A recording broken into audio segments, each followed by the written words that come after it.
Saya ucapkan terlebih dahulu salam penghormatan kepada pimpinan pesantren Nur Aida Islamic Boarding School, Kepala Sekolah Nur Aida Islamic Boarding School, kemudian para panitia, juga para peserta yang berbahagia. Alhamdulillah di pagi yang cerah ini kami atau saya pribadi mewakili dari Sekolah Tinggi Ilmu Tarbiyah Hidayatun Najah Bekasi dengan senang hati bisa bergabung membersamai para talibat dari Nur Aida Islamic Boarding School dalam acara Iktisyaful Jamiat. Sebetulnya di pesantren Hidayatun Najah sendiri juga hampir punya program yang sama, cuma diberi nama biasanya orientasi perguruan tinggi. Kalau di Nur Aida berarti ini ya, Iktisyaful Jamiat. Alhamdulillah di pagi hari ini saya bisa membersamai semua yang ada di sini, terutama para santri peserta Iktisyaful Jamiat. Kalau saya lihat di proposalnya kelas 10, 11 dan 12 seperti juga disampaikan Ustaz Munawar kemarin. Barangkali nanti sebelum saya lanjutkan, mohon disampaikan salam juga dari sahabat kami, teman kami, Ustadz Khotimin selaku Kepala Prodi PBA, teman beliau Ustadz Munawar ya, dari yang dulu pernah sama-sama di MAIS. Kemudian juga Ustadz Danang Dwi Basuki juga sama, ini Kepala Prodi PGMI, sama juga dari MAIS Cilacap. Jadi setidaknya berarti sudah ada hubungan lebih dekat antara Nur Aida dengan Hidayatun Najah. Nah, pada kesempatan berbahagia ini saya diamanahi oleh Ketua Sekolah Tinggi Ustadz Fatullah, karena kami juga sedang ada kesiapan atau persiapan akreditasi, dan hari ini juga ada pertemuan, makanya beliau mendelegasikan kepada saya, dan saya pun bagian dari tim di Sekolah Tinggi sebagai kemahasiswaan. Kemudian di layar saya tampilkan judul Mengukir Prestasi dan Meraih Mimpi Bersama Hidayatun Najah Bekasi. Ya, sebetulnya saya berharap bukan sekedar kami memperkenalkan Sekolah Tinggi Ilmu Tarbiyah kepada para peserta Iktisyaful Jamiat ini, tapi juga saya berharap ada karakter atau ada faedah yang bisa diambil. Jadi secara umum ini kan memperkenalkan perguruan tinggi. Kemudian saya lihat juga kemarin seperti disampaikan dalam pembukaan oleh Mudirul Ma'had, acara ini diikuti oleh para thalibat. Maka di pertemuan awal ini atau di momen pertama ini, di slide yang sebagai pembukaan, saya juga ingin mengutip seorang penyair, Hafidz Ibrahim. Beliau menggubah dalam bait syairnya, al-ummu madrasatun idza a'dadtaha a'dadta sya'ban tayyibal a'raqi. Ibu itu sekolah ya. Ini perumpamaan seperti yang kemarin juga disampaikan ya, tapi dengan sedikit berbeda redaksi. Ibu itu sekolah yang pertama ya. Kalau kemarin disampaikan versi al-madrasatul ula. Kalau kau menyiapkannya, berarti kau telah menyiapkan generasi yang baik, yang unggul. Nah, kemudian saya membuka pertemuan kita juga dengan sedikit perkenalan ya, sedikit bercerita tentang sejarah Hidayatun Najah atau memasuki Sekolah Tinggi Ilmu Hidayatun Najah, Sekolah Tinggi Ilmu Tarbiyah Hidayatun Najah Bekasi. Kalau Sekolah Hidayatun Najah berdiri itu awalnya dulu An-Najah, kemudian ada perubahan manajemen tahun 2007-an, sehingga pimpinan pesantren yang sebelumnya bertemu dengan pihak wakaf, sehingga nanti akhirnya ditambah dengan hidayah, karena pewakaf ini punya banyak yayasan-yayasan, lembaga-lembaga diberi nama Al Hidayah, maka akhirnya digabung nama menjadi Hidayatun Najah. Jadi itu latar belakang nama Hidayatun Najah. Nah, selanjutnya memasuki tahun 2018 ya, cita-cita yang dulu pernah tertunda untuk terkabulkan, terlaksana. 2018 para pengurus pesantren bertekad untuk membuat perguruan tinggi. Ya, sebetulnya sejak lama juga sudah ada I'dad, misalnya I'dad Lugawi misalnya. Nah, kemudian tahun 2019 mendapatkan SK izin operasional. Jadi alhamdulillah dengan waktu yang cukup singkat, ya tentu dengan kemudahan dari Allah yang membuat semuanya menjadi mudah bagi kami, karena memang juga ternyata sudah sekitar ada 39 lembaga ya yang berada di bawah Kemenag ini akan siap di launching SK-nya, dan barangkali kami termasuk yang terakhir mendaftar, tapi pas memang berkesempatan untuk langsung dengan cepat mendapatkan SK izin operasional. Ini semuanya dimudahkan oleh Allah Subhanahu wa Ta'ala. Kemudian di sekolah tinggi kami ada 2 program studi, ya, program studi PGMI, pendidikan guru madrasah ibtidaiyah, kemudian program guru madrasah pendidikan program pendidikan bahasa Arab. Ya, saya agak terganggu konsentrasi, di atas masih ada tukang sedang kerja bangunan. Ya, jadi ada 2 program, yang satu PGMI, yang keduanya program pendidikan bahasa Arab. Saya lihat juga kemarin disampaikan oleh Ustaz Munawar, ya, di antara kampus yang bisa dipilih oleh para calon guru, ya sebetulnya secara umum kan bukan juga harus yang akan menjadi guru ketika akan menjadi tenaga pendidik, ya barangkali secara formal maka akan memilih lembaga-lembaga pendidikan seperti di Hidayatun Najah misalnya, atau yang lembaga pendidikan yang lain juga. Adapun program-program yang lebih detail lagi, ya nanti akan ada muncul di slide yang berkaitan dengan lulusannya seperti apa ketika masuk ke program pendidikan bahasa Arab, kemudian PGMI seperti apa. Nah, ini para dosen yang sudah bergabung bersama kami di tahun 2019 sampai sekarang 2021, yang sudah jalan 3 tahun, alhamdulillah. Jumlah mahasiswa kami yang ada hari ini 147 mahasiswa. Jadi untuk awal atau memasuki tahun ketiga ini sebuah awal yang baik ya untuk jumlah mahasiswa yang tadi sampai hampir 150 orang. Insya Allah ke depan akan meningkat ya, lebih banyak kembali. Kemudian mengenai program-program yang akan diadakan, semuanya mengacu kepada navigasi. Ya, saya ilustrasikan ini sebagai sebuah navigasi untuk sebuah perguruan tinggi atau lembaga kami, sehingga nanti kami bisa eksis dan bersaing bersama dengan lembaga pendidikan terutama di lingkup nasional. Ya, syukur-syukur nanti juga bisa merambah ke perguruan tinggi.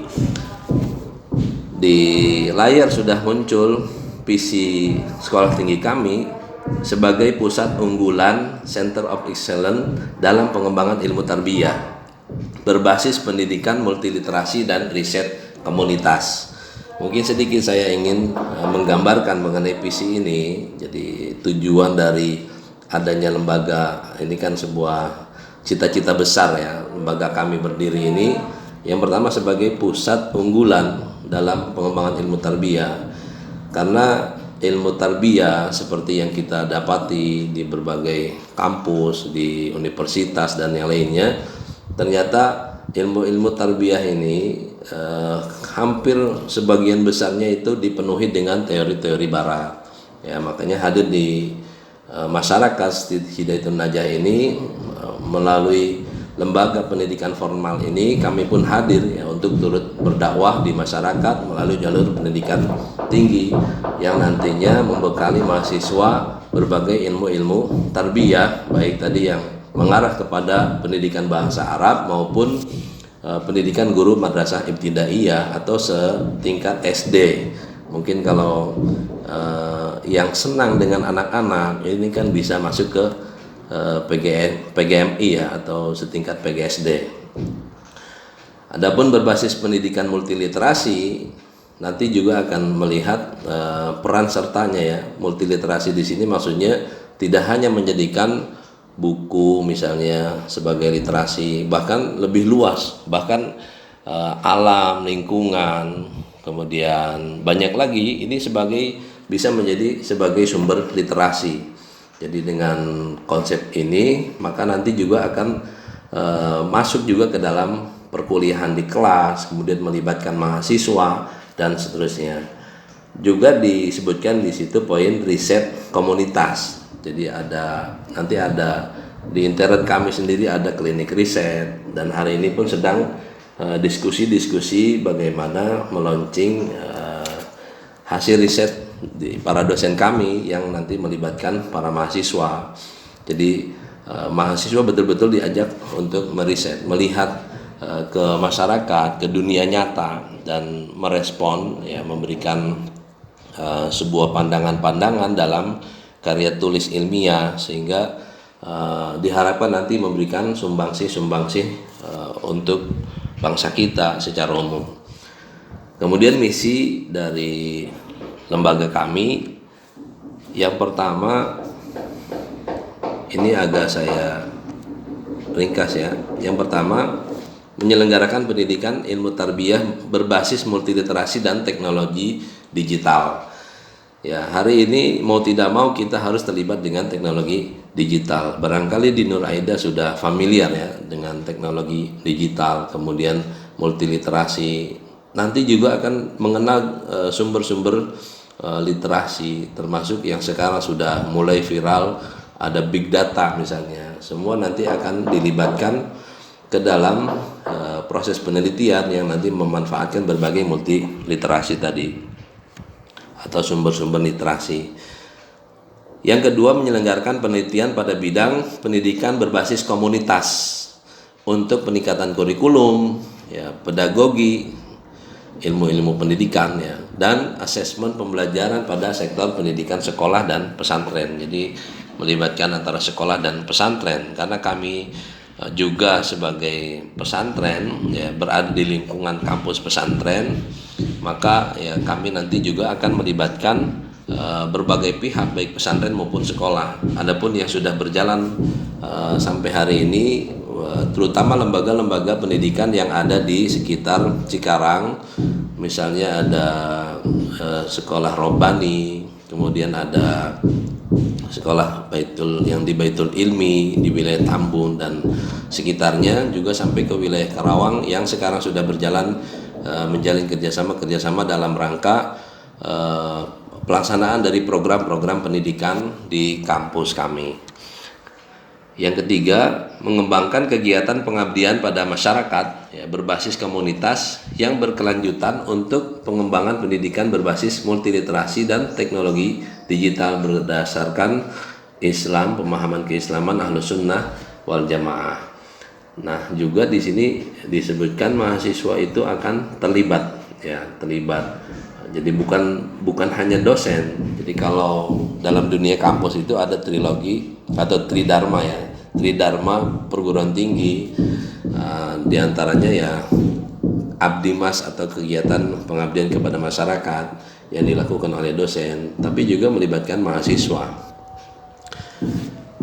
Selanjutnya berkaitan dengan tujuan ya, tujuan dari lembaga kami berdiri Yang pertama jelas kami berharap kehadiran lembaga kami ini mencetak para sarjana atau tenaga pendidik, tenaga atau guru lah ya secara umum, guru yang profesional. Ya, kan memang di antara kriteria atau standar ya, standar kompetensi guru yang dituliskan oleh pemerintah itu ya diantaranya profesional, kemudian punya kepribadian dan seterusnya. Yang kedua, sarjana atau membentuk sarjana ya, mencetak sarjana atau tenaga pendidik yang profesional, yang kompeten dalam riset. Nah, ini ada kurang ketik ya, salah tulis.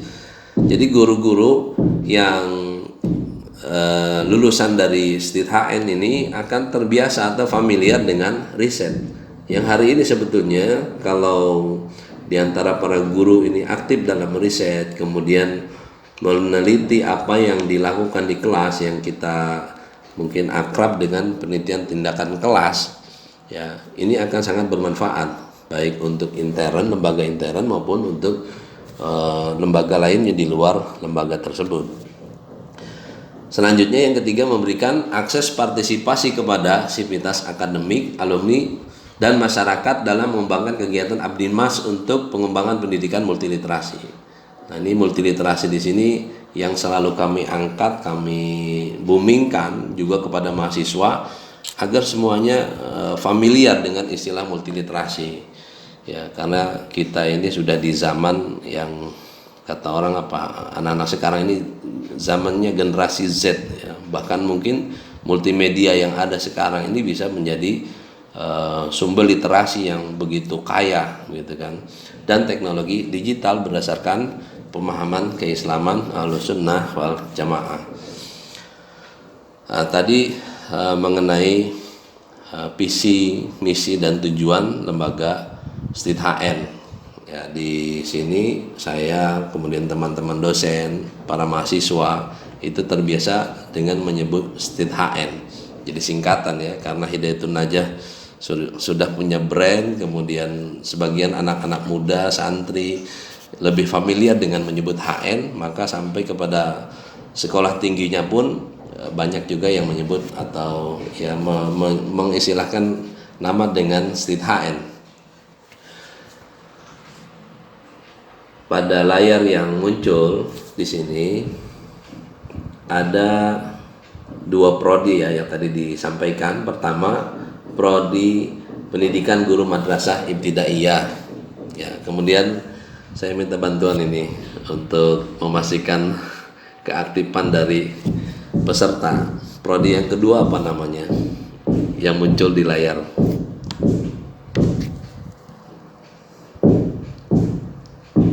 Halo, yang sebelah kanan. Program pendidikan bahasa Arab di program studi guru madrasah ibtidaiyah. Ya, masya Allah. Ya, ada dua prodi, PGMI dan PBA. Biasa disingkat juga dengan PGMI dan PBA. Tadi disampaikan PGMI ini ya setingkat dengan SD. Kemudian kalau lihat sebaran banyaknya minat jurusan perguruan tinggi, ternyata termasuk yang banyak juga yang memilih PGSD ya, setingkat PGSD ya. Jadi PGM ini kan setingkat PGSD. Kemudian di sini muncul capaian lulusan atau lulusan dari PGMI ini setelah selesai menimba ilmu di STIT Hidayatun Najah atau STIT-HN. Yang pertama, menjadi tenaga pendidik profesional di lembaga formal baik MI maupun SD dan sederajat, dan non formal atau pesantren ya, dan lembaga kursus. Jadi kan kalau payung lembaga itu kan ada yang selain apa itu ya, yang menginduk PKBM ya, ada yang PKBM gitu kan. Ternyata saya lihat di Tegal itu cukup semarak ya. Di Tegal yang di bawah naungan PKBM di sana SD-nya cukup semarak, dan semua orang, ya hampir semuanya pasti pernah sekolah SD meskipun tidak lanjut ke SMP SMA. Makanya peluang untuk menjadi tenaga pendidik ataupun pengajar di SD ini sangat banyak, ya, meskipun sebagian yang ada di Nur Aida Islamic Boarding School mungkin ada yang senang dengan sains dan seterusnya, mungkin sebagian ada yang masuk ke perguruan tinggi di negeri, di UGM, di UI dan seterusnya. Barangkali sebagian ada yang terbesit, saya ingin berkiprah di masyarakat, terjun ke dunia anak, ya, misalnya dengan masuk ke jurusan PGMI. Maka kami akan mengantarkan kepada cita-cita tadi. Kemudian yang kedua, pengelola lembaga formal dan non formal. Jadi bukan hanya sebagai praktisi langsung action terjun ke kelas, bahkan juga menjadi pengelola dan lembaga formal maupun non formal. Kemudian yang ketiga, pengembang kurikulum MI dan SD. Dan hari ini guru-guru juga diminta untuk mengembangkan. Jadi guru-guru lulusan kami sudah di training, dibekali dengan berbagai latihan-latihan, kemudian juga termasuk pengembangan-pengembangan dengan adanya riset-riset, kemudian bahkan menerjunkan langsung ke berbagai lembaga untuk mengembangkan kurikulum di MI maupun SD. Yang keempat, penulis buku teks pendidikan dasar. Nah, ini barangkali termasuk tambahan skill dari bukan sekedar mampu untuk menjadi seorang guru, tapi juga sekaligus penulis buku-buku teks bahan ajar. Bahkan sebagian mahasiswa kami, alhamdulillah, minimalnya 2 orang ini sudah menerbitkan buku-buku sebelum masuk ke lembaga kami. Jadi ini sebuah potensi, modal yang cukup bagus untuk bisa dikembangkan. Bahkan juga saya sampaikan ketika di acara pembekalan mahasiswa baru, ya, semacam orientasi lah, ya. Saya sampaikan bahwa sebagian mahasiswa teman-teman yang baru masuk ini sebagiannya sudah menerbitkan buku, dan insya Allah akan tambah berkembang lagi potensi-potensi yang mereka miliki nanti setelah belajar bergabung di STIT HN. Kemudian yang kelima, edupreneur bidang pendidikan dasar. Jadi kalau kita lihat di luar gitu kan, bisnis mulai menjamur, begitu banyaknya orang mengembangkan usaha-usaha, termasuk calon para guru-guru dari lulusan kami juga dibekali dengan berbagai wawasan-wawasan dan praktek-praktek edupreneur, ya, edupreneur yang hari ini ya tidak bisa dihindari, ya, oleh para terutama para guru yang katanya ada image guru itu gajinya kecil. Mungkin dengan salah satu upaya ini itu tidak akan muncul lagi image seperti itu, karena seorang guru pun ya mungkin kalau boleh saya ungkapkan, guru juga manusia gitu kan, perlu berbagai fasilitas yang ada untuk kehidupannya juga. Nah, dengan adanya mata kuliah edupreneur ini, jadi mahasiswa itu diajak terlibat langsung ke dalam aktivitas-aktivitas pendidikan, kemudian juga ada unsur bisnis, kemudian ada unsur ekonomi di situ. Dan baru pekan lalu alhamdulillah sudah terlaksana juga webinar dan mengundang secara nasional, ya, di STIT Hidayatun Najah tentang tentang muatan bisnis ini, tentang kewirausahaan, dan mengundang seorang pengusaha kayu yang juga wali santri.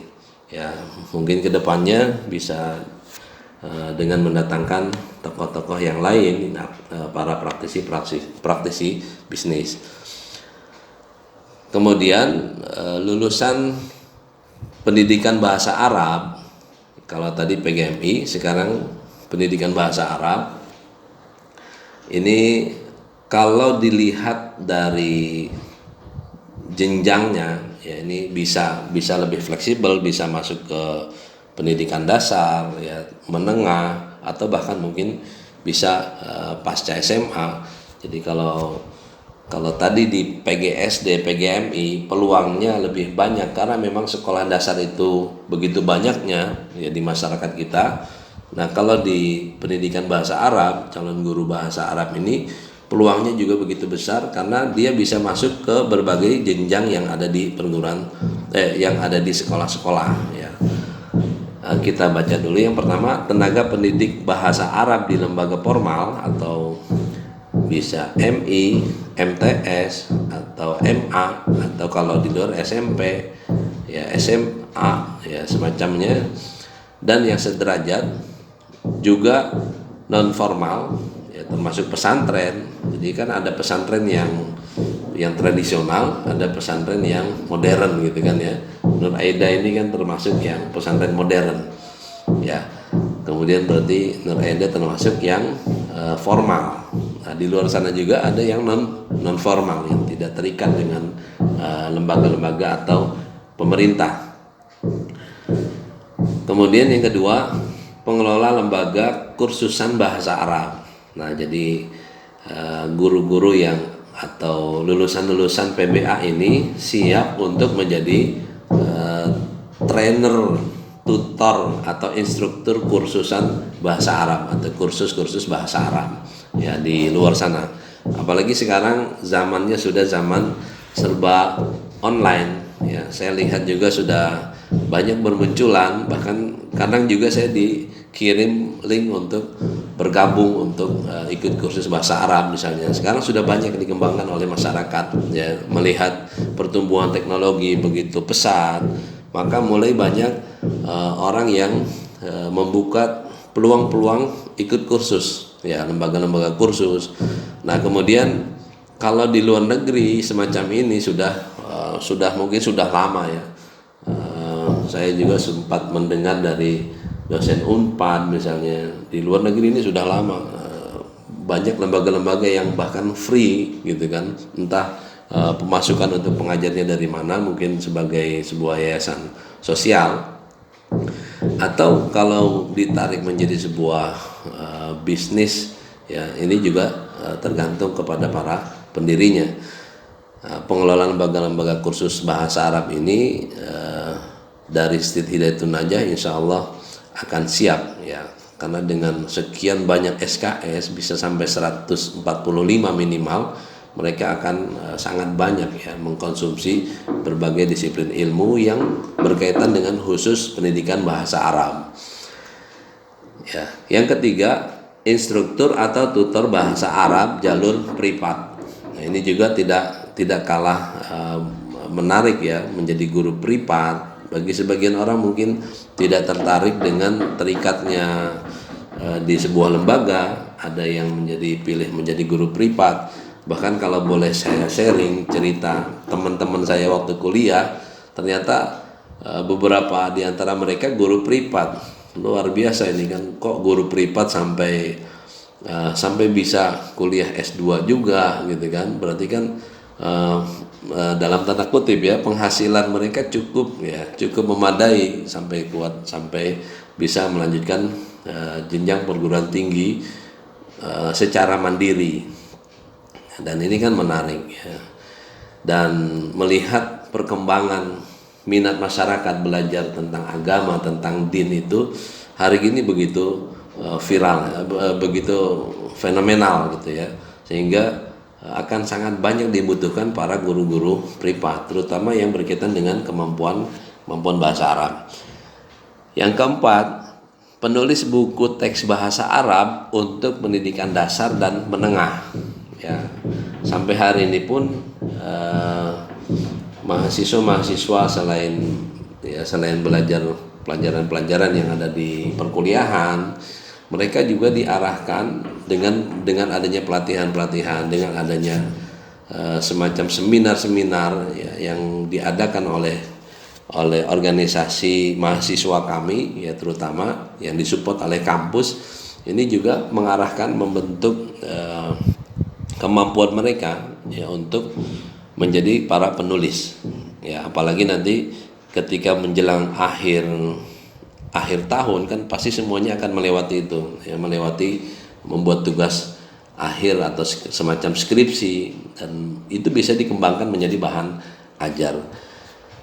Dan selain itu ya yang tadi disampaikan juga, para mahasiswa ini terlibat dalam penulisan jurnal misalnya, yang ini kan akan menjadi pembelajaran langsung membuat karya ilmiah dengan apa ya, dengan kualitas yang tinggi gitu kan, dan bahkan nanti juga digait oleh para dosen sehingga akan diterbitkan di jurnal-jurnal ternama yang terindeks Sinta, kemudian ya dan yang lainnya, termasuk yang sebagian yang berbahasa Inggris juga berusaha untuk terindeks Scopus, ya wallahu alam. Semuanya ya insya Allah akan dimudahkan. Kemudian yang kelima, menjadi penerjemah bahasa Arab, ya belajar sejak awal bahasa Arab, kemudian tugas-tugasnya banyak berbahasa Arab. Sebagian dosen meminta untuk mengakses kitab-kitab bahasa Arab, mengajarkan juga bahasa Arab, sehingga begitu familiar dengan yang semua berbahasa Arab. Nah, sampai salah satu kegiatan di asrama, nanti juga saya munculkan di akhir-akhir ya, slide yang terakhir, tentang program di asrama, juga menjadi program di prodi, termasuk juga di organisasi mahasiswanya, kami menyebutnya dengan Ormawa, ada program terjemah bahasa Arab, ya. Nah, makanya nanti lulusan-lulusan kami pun akan siap menjadi para penerjemah bahasa Arab, termasuk penerjemahan buku berbahasa Arab, kemudian semacam apa ya yang ada di kedubes misalnya, semacam itu. Dan intinya begitu banyak peluang dalam skill kemampuan menerjemahkan dari bahasa Arab. Selanjutnya, insya Allah semuanya mengenal siapa beliau yang muncul di layar ya. Mungkin agak sedikit buram ya karena kualitas gambarnya mungkin. Siapa yang tahu ini? Ada yang mengenal beliau ini? Masya Allah. Terus pertanyaan berikutnya, beliau ini siapa? Sebagai apa di masyarakat? Gubernur DKI Jakarta. Masya Allah. Ya, yang sekarang sebagai Gubernur DKI Jakarta. Ada yang tahu sebelumnya beliau sebagai apa? Masya Allah. Kok tahu semua sih? Bahkan beliau juga pernah menjadi rektor di salah satu perguruan tinggi di Jakarta ya. Nah, saya sebelum saya munculkan quote dari beliau, saya termasuk yang terinspirasi dari beliau ini ketika menjelang saya edit tugas akhir kuliah saya, tesis, menjadi sebuah buku. Kemudian mendengar sambutan beliau waktu itu Gubernur DKI dalam acara Expo Education ya, dalam acara Expo yang diadakan oleh Ibnu Hajar Boarding School itu ya, sekolah atau pesantren Ibnu Hajar lah ya, Ustaz Zainal Abidin. Nah, dalam acara itu begitu menginspirasi ya tentang penjelasan tentang pendidikan itu apa, karakter segala macam beliau sebutkan. Akhirnya saya terinspirasi untuk memberikan judul buku saya tadi dengan karakter ini ya, seperti yang disampaikan oleh Pak Anies. Nah, selanjutnya ini kelamaan enggak? Beliau menyebutkan kuliah itu bukan saja aktif di ruang kelas. Betul kan? Ya, kuliah bukan saja aktif di ruang kelas, tapi juga di luar kelas. Seperti sama yang sekarang SMA. Makanya dulu ada rektor di Jawa Timur, Anda ini para mahasiswa, anggaplah semua yang ada di sini sedang menjadi mahasiswa, gitu kan ya. Anda ini yang menjadi mahasiswa ini hidup di dua alam. Di alam yang pertama ya sebagai mahasiswa biasa. Alam yang kedua mahasiswa yang menjadi para pengurus organisasi. Kalau di Nur Aida apa nama organisasinya? OSIS-nya apa namanya? OSIS. Jamiatul Thalibat. Masya Allah, Jamiatul Thalibat. Kalau di Hidayatul Najah, OSIS-nya organisasi santri Hidayatul Najah, disingkat OSAN. Ya, kalau nanti di perguruan tinggi di STIT HN diberi nama dengan Ormawa, ya, organisasi mahasiswa Hidayatul Najah. Nah, kemudian masih dalam quote-nya Pak Anies ini, jangan jadi aktivis di luar saja, tapi jadi pasifis di kelas. Karena pengembangan diri tidak bisa diulang. Kan rata-rata kuliah ada yang hanya sekedar pokoknya saya mau belajar menguasai berbagai disiplin ilmu ini dan ilmu itu. Ternyata mungkin mahasiswa tersebut lupa kita butuh ada namanya soft skill gitu kan, yang itu terbangun ketika aktif berada di luar atau berada di lembaga semacam OSIS tadi ya, Jamiat Thalibat di Nur Aida misalnya, kemudian di berbagai lembaga pendidikan yang lain. Nah, itu kan akan membangun soft skill, ya, kemampuan-kemampuan yang di luar dari yang dihasilkan dari proses belajar, ya. Nah, kemudian juga pengembangan diri itu tidak bisa diulang. Ya, sekaranglah saatnya gitu kan. Ketika ada di sekolah, maka ikutlah andil dalam berbagai organisasi-organisasi. Dan saya ingat jadinya waktu saya juga waktu mau kuliah dulu, saya kan waktu mau kuliah beli buku-buku kutip kecil. Waktu itu dapat buku dari buku Syekh Jibrin ya, rahimahullah, sudah wafat beberapa tahun yang lalu. Ada pesan-pesan dari beliau untuk para mahasiswa, di antaranya ini untuk ikut aktif dalam organisasi. Ya, dari beliau ini kan ulama yang luar biasa, yang berkaliber internasional ya. Jadi beliau berpesan itu. Jadi jangan ada sampai berpandangan dengan ikut aktif di mahasiswa kemudian akan banyak menguras waktu belajar di kelas. Ya, ini tinggal berbagi waktu. Makanya nanti juga diantara manfaat berorganisasi, belajar mengatur atau manajemen waktu lah ya, belajar manajemen mengatur waktu. Ini berkaitan dengan organisasi mahasiswa yang nanti akan juga membersamai para mahasiswa yang baru terutama ya dalam kegiatan-kegiatan yang sudah dibuat di program-program mereka, yang juga ini sebagai kepanjangan tangan dari Sekolah Tinggi Ilmu Tarbiyah Hidayatul Najah. Dan di kampus lain pun sama, biasanya ada BEM gitu kan, tapi kalau BEM itu biasanya sudah universitas, karena Sekolah Tinggi Ilmu Tarbiyah ini sebagai sekolah bukan institut gitu atau bukan universitas ya. Jadi kami ini namanya senat mahasiswanya di bawahnya apa? Dema ya, Dema. Apa Dema saya lupa deh jadinya. Dewan Mahasiswa atau apa ya, jadi lupa deh. Nah, kemudian berikutnya mengenai tujuan organisasi, ini mungkin nanti bisa dibaca lah ya di slide-nya kan sudah saya kirim ke panitia, jadi mungkin bisa diminta kepada panitia supaya bisa baca-baca juga.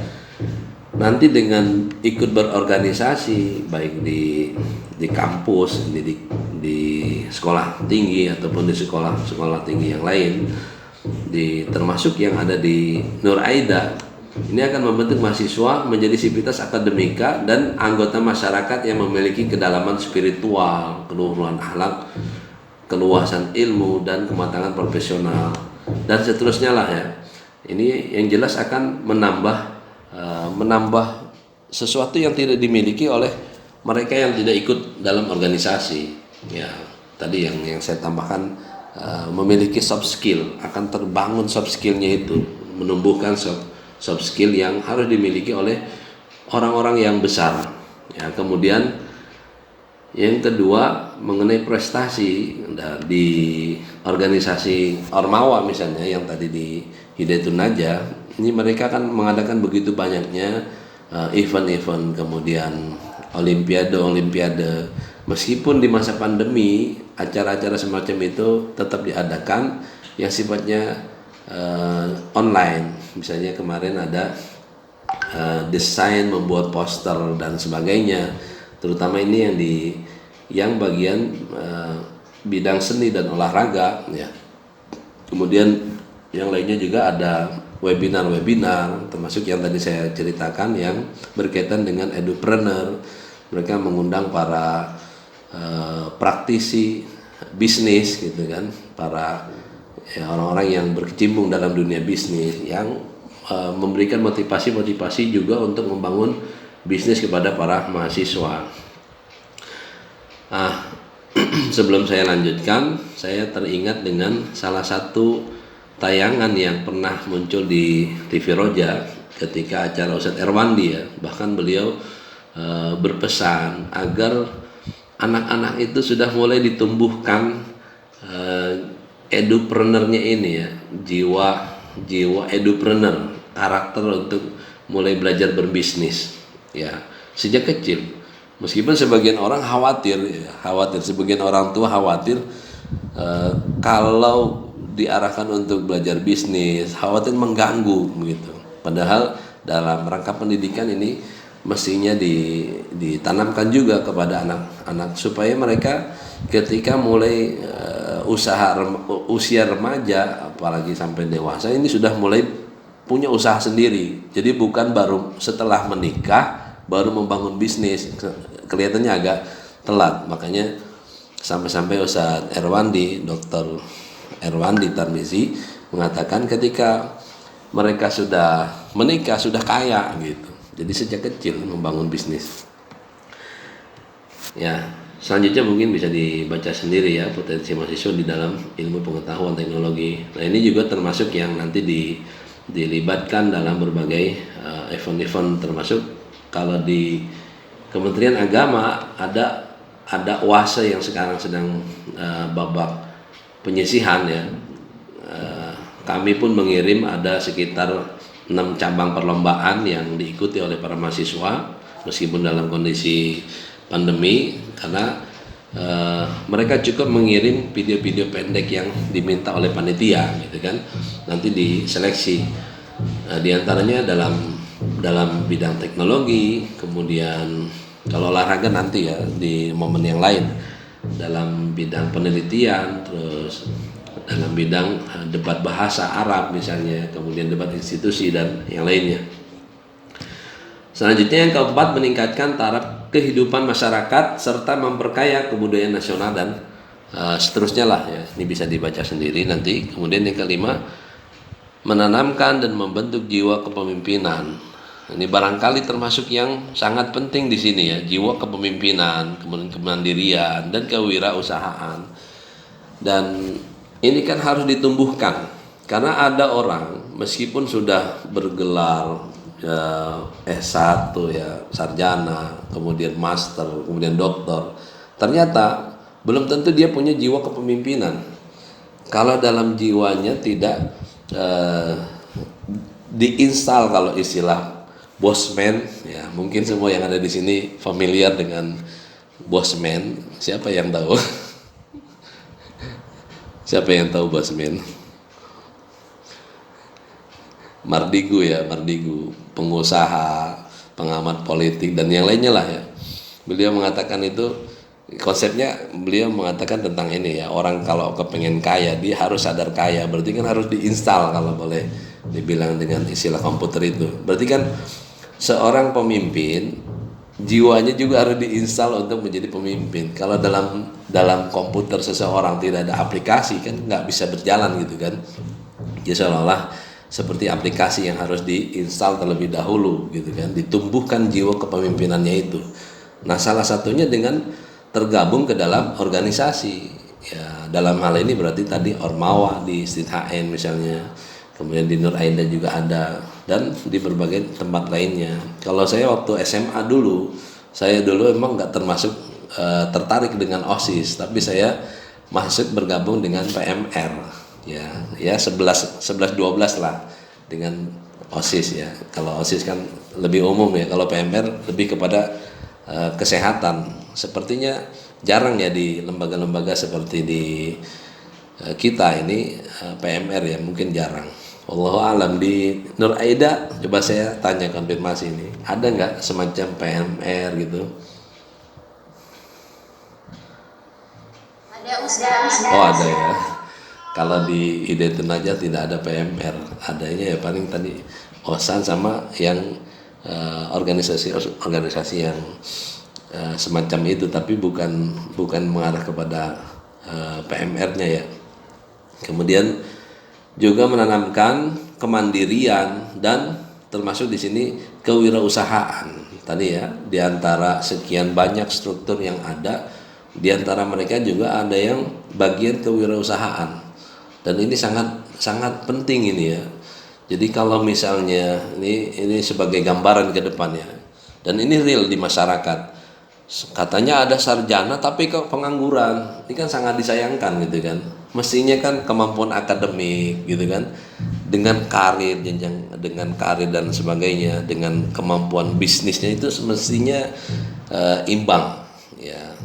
Orang masa iya orang katanya pinter tapi kok nggak bisa dia eksis di masyarakat, kan nggak mungkin juga. Harusnya idealnya dia harus bisa eksis di masyarakat.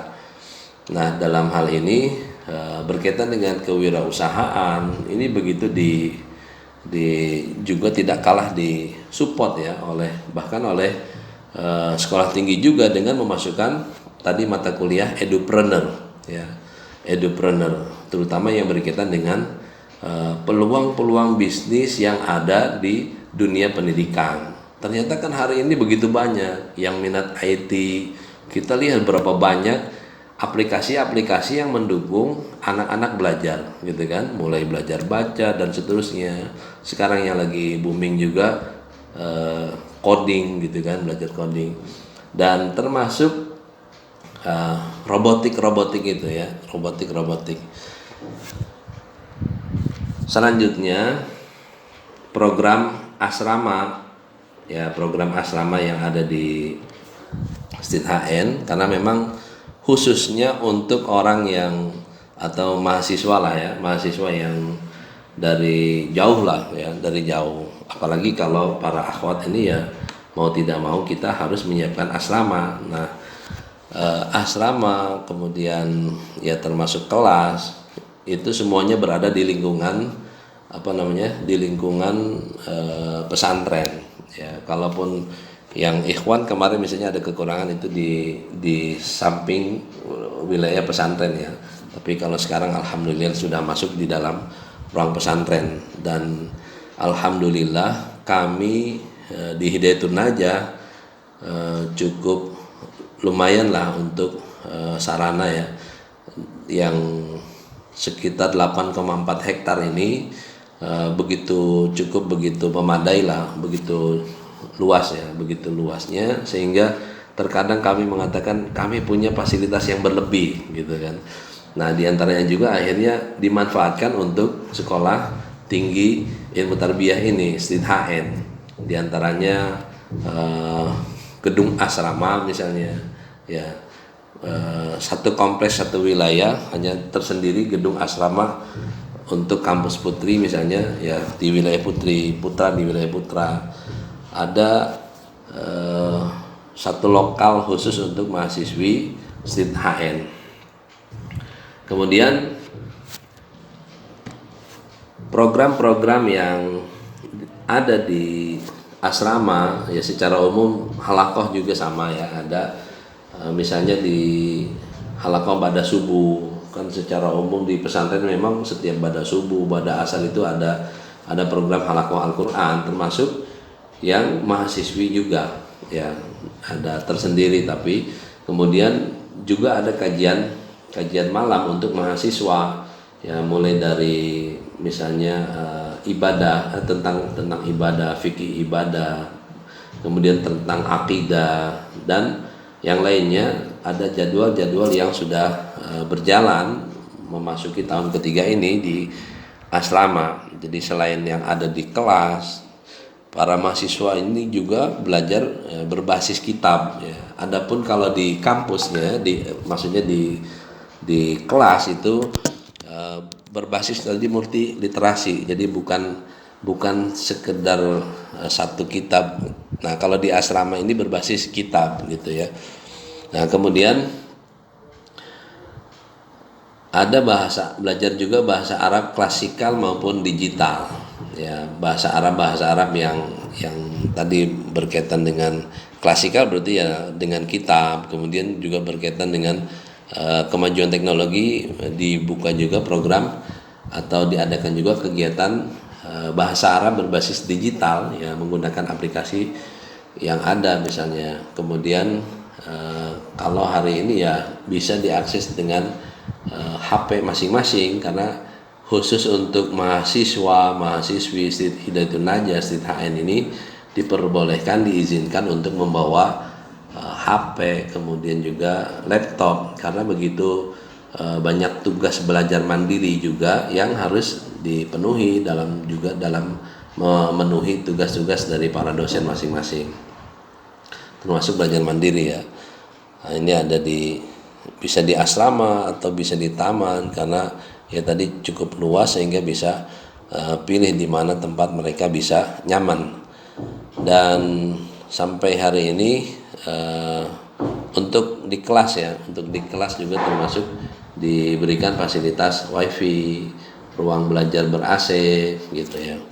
Kemudian ada program terjemah kitab yang tadi pernah saya sebutkan ya. Di antara salah satu skill yang dimiliki oleh lulusan kami ini menjadi para penerjemah ya. Jadi mereka dibekali bekal para penerjemah. Cuma saya ragu-ragu apakah 2 pekan sekali atau 1 pekan sekali, karena saya dapat informasi juga kadang ketemu langsung dengan pembimbingnya, jadi nggak intens saya langsung lihat. Tapi kalau lihat di grup-grupnya ini kan ada undangan-undangan, biasanya ada undangan masuk ke Zoom, karena sebagian ada yang dari luar, ada yang dari Jambi, ada yang dari Palu, Masya Allah kan. Kalau sekarang hampir 100% ya, hampir, meskipun tadi ada yang tetap berhalangan karena misalnya ada yang tertunda program vaksin, jadi belum bisa langsung datang, jadi menunggu vaksin selesai baru datang. Jadi semuanya tetap berjalan ya, termasuk terjemah kitab ya, meskipun sebagian kecil ya, beberapa orang masih ada yang online. Waktu saya masih sekitar 3 menitan lagi ya. Nah, sekarang teknis untuk bagaimana cara mendaftar di Sekolah Tinggi Hidayatun Najah atau Stit HN. Caranya sangat mudah ya. Seperti juga kita lihat misalnya di Lipia dan yang lainnya, itu sekarang semua sudah berbasis data ya, berbasis link, tinggal klik gitu kan, semua serba dipermudah. Termasuk juga untuk pendaftaran di Stit HN. Jadi tinggal dibuka link sistem informasi akademik di Stit Hidayatun Najah atau Stit HN. Nah, kemudian akan muncul seperti yang ada dalam gambar. Nah, ini halaman web. Alhamdulillah kami pun sudah memiliki sistem informasi ya, di kampus sudah ada sistem yang sudah disediakan untuk para dosen dan mahasiswa, sehingga memudahkan pemberian ataupun pengambilan data-data yang diperlukan, termasuk dalam proses pendaftaran mahasiswa. Nanti akan muncul kotak dialog seperti yang ada di hadapan kita semua ya, tinggal diklik. Nah, kemudian ada tanda panah di situ, tinggal klik yang bagian pendaftaran mahasiswa baru ya, tinggal klik di situ pendaftaran mahasiswa baru. Kemudian lagi akan muncul halaman seperti yang kita lihat ya, mulai input data pribadi, mulai dari nama, nomor KTP di sini yang sudah ada tentunya, nomor KTP, kemudian apalagi NISN ya, atau kalau yang tidak punya KTP berarti kan NISN dan semacamnya. Nah, terus nama, handphone dan seterusnya. Adapun materi tes yang akan diselenggarakan atau yang diikuti oleh para calon mahasiswa, yang pertama tes tulis, kemudian ada tes lisan. Tes tulisnya apa? Psikotes. Ya, mungkin semuanya pernah waktu masuk ke Nur Aida barangkali juga ada psikotes gitu kan. Kemudian tes bahasa Inggris, ya, termasuk tes lisannya membaca Al-Qur'an dan bahasa Arab, ya. Tes bahasa Arabnya keseluruhan ada yang dalam tes tulis. Kemudian yang khusus program masuk ke prodi pendidikan bahasa Arab, ada tes lisan tersendiri mengenai tes bahasa Arab, ya. Sampai di mana kemampuannya, kalau yang sudah punya bekal banyak ini akan tinggal dikembangkan. Cukup ya kalau untuk pemaparan, saya kira cukup sampai di sini. Barangkali dikembalikan kepada moderator tadi yang telah membuka waktunya, dan barangkali akan dibuka sesi tanya jawab. Nah Ustaz, jazakallah khairan Ustaz atas pemaparan materinya. Fal'an nurid an naftah baba soal. Kita akan buka sesi tanya jawab untuk tholibat sekalian yang ingin bertanya dipersilahkan. Tafadhali. Ya. Bisa diketik di kolom chat ya, di ruang chat room.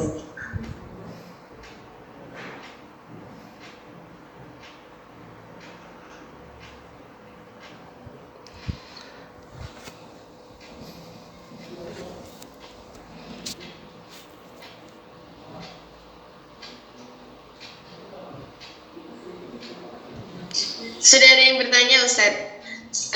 Afwan Ustadz izin bertanya, bagaimana dengan program tahfidnya atau target tahfidnya Ustadz?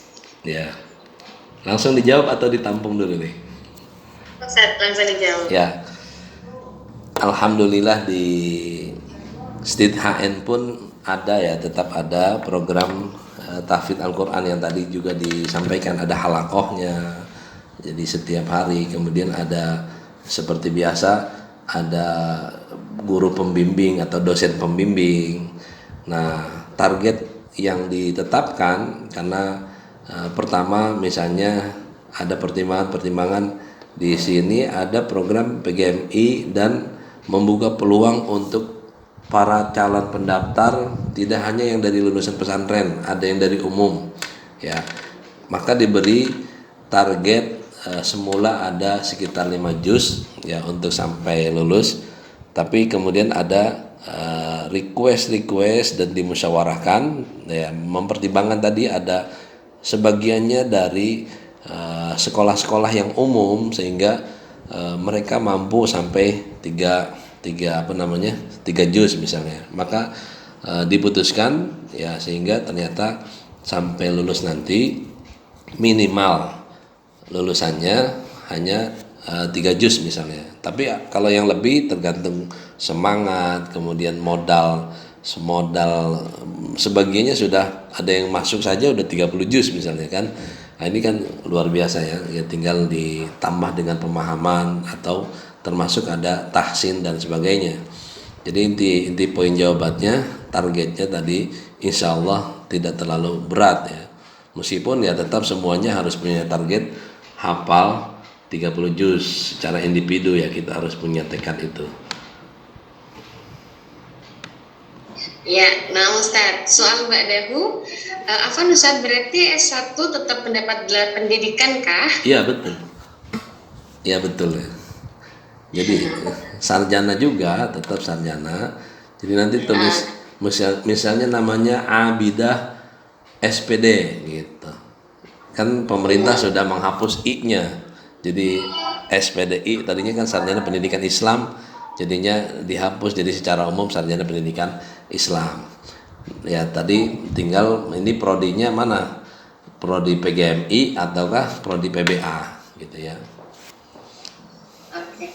Nah, semua soal ba'dahu, apakah di sana ada program untuk pendalaman bahasa Arab? Saya kira sudah terjawab ya tadi, ada bahkan banyak ya, termasuk sampai pada menerjemahkan kitab, karena ini juga skill yang perlu bimbingan khusus menerjemahkan kitab ya. Bahkan selevel para ustadz pun ketika menerjemahkan kan belum tentu dengan bahasa yang baik dan benar. Makanya kan lucu, dulu pernah ada sarjana lulusan Timur Tengah, ketika dibutuhkan seorang penerjemah dari penerbit Islam, buku-buku Islam, kan nggak lulus di tes gitu kan. Kenapa? Karena nggak menguasai bahasa Indonesia kan, begitu kan, nggak bisa itu kan terjemahkan, maksudnya kan terjemah bahasa yang formal, SPOK gitu kan, ada pola-pola begitu ya. Nah ini ada program ya khusus tadi terjemah, kemudian selain itu ada penambahan mufrodat, termasuk muhadasah dan seterusnya di program bersama para kakak kelasnya nanti dengan kakak kelas yang di Ormawa itu ya. Nah, Ustaz.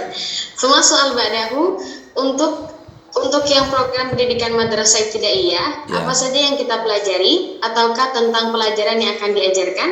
Lalu adakah pengabdian? Jika ada, di luar atau di dalam? Kayaknya ini agak khawatir dengan kata pengabdian ya.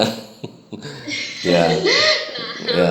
Kalau di pesantren Hidayatul Najahnya untuk SMP SMA itu yang TMI An-Najah di pesantrennya itu ada pengabdian. Tapi untuk sekolah tinggi ilmu tarbiyah Stit HN ini lulusan PGMI maupun lulusan yang PBA tidak ada pengabdian.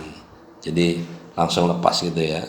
Ya langsung berkecimpung di dunia pendidikan langsung ya, baik di dalam, karena kita kan juga ada banyak lembaga, mungkin sebagiannya direkrut dari SISAN dan sebagiannya juga guru karyawan yang di kelas-kelas dasar ya, ada yang memang ingin mengembangkan potensi sehingga bergabung dengan SISAN. Apalagi kalau sekarang regulasi sekarang guru harus sarjana kan gitu.